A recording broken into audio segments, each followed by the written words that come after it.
Ito yung OOTD ko. Hindi ko na siya nagawa kanina sa mall kasi nagmamadali na ako umuwi dahil meron akong dapat ipasa ngayon. So, nakabonet ako. Then yung white ko, hanging to eh. Tapos yung crop na jeans and yung shoes ko. Yan. Hindi na ako nakapag-picture kanina kasi nagmamadali na ako. Pagkatanggap ko ng message na meron akong dapat ipasa, nagmadali na akong umuwi. Kasi nga, aantayin yung, merong pinapapasa sa akin na importante. Kaya, nagbalat na yung sapatos ko. Dala ng pagkaluma. So, habang nagdadaldal, aakyat na ako. Hindi ko alam kung meron pa kayo nakikita. Kasi dito sa pasilyo namin masikip at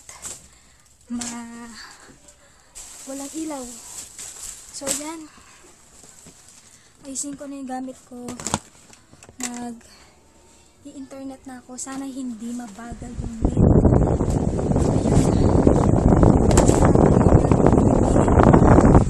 At katulad kanina na sinabi ko, yung magpipicture na ako dapat ng OOTD ko. Hindi ko na nagawa.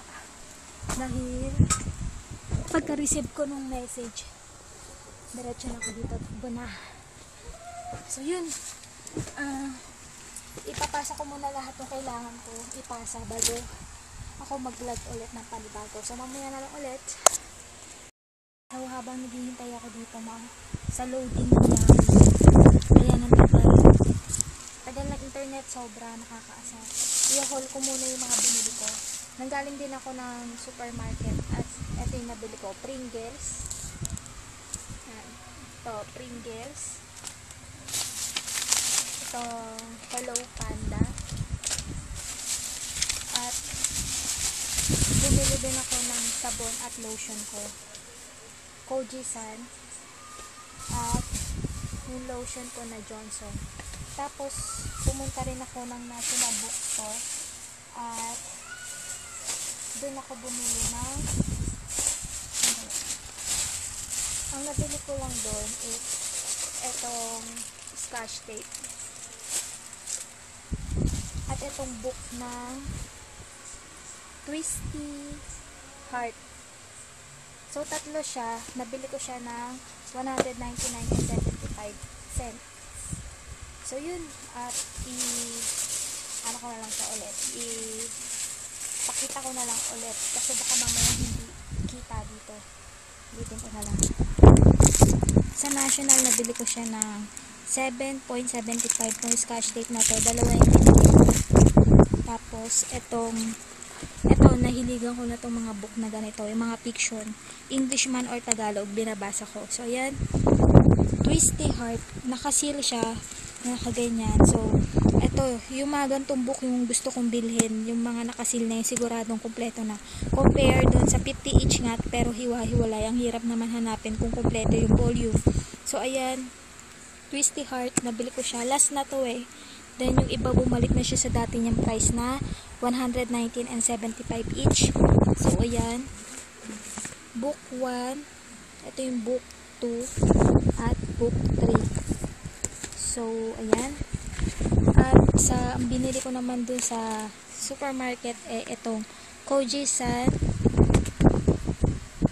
Itong Johnson. At Hello Panda. So, yun. Bumili na ako ng pagkain kasi para pagka pumasok na ako bukas, meron akong kakainin. So, yun. Mamaya na lang siguro kasi sobrang tagal ng internet ko. Hindi ko alam kung bakit ganito yung Yahoo. So, mamaya na lang ulit. Lumipat na ako dito sa laptop kasi yung cellphone ko, kinuha ko na yung memory card para mailipat na lahat ng mga videos na ginawa ko. So, i-end ko na rin yung vlog para matapos ko na lahat ng mga vlogs na dapat kong i-upload. And yung October 1 na vlog, tapos ko na. So, ito na lang yung huli kong gagawin. So, sana nag-enjoy kayo sa lakad ko kanina. Although, biglaan yung pag-uwi ko dahil nga may kinailangan akong ipasa, at bawi na lang ako next time if ever na may ganap. So yun, at dahil maaga rin ako bukas, kailangan ko na rin matulog pagkatapos kong mag-upload dahil bukas may pasok ako. So yun, salamat sa panonood, and hi Ate Ria, thank you po sa panonood nung vlog ni Seiya. Sana na-enjoy mo kahit na malabo yung cam na gamit ko that time. So yun, next time na makakasama ko ulit si Seiya, iba-vlog ko siya ulit, at para makita mo maigi yung itsura ni Seiya. Tsaka meron siya dyan yung dati naming vlog nung magkasama kami noon sa Luneta. Meron siyang video sa akin sa pinaka dating-dati na. So sana makita mo. At ayun, salamat po ulit. Bye!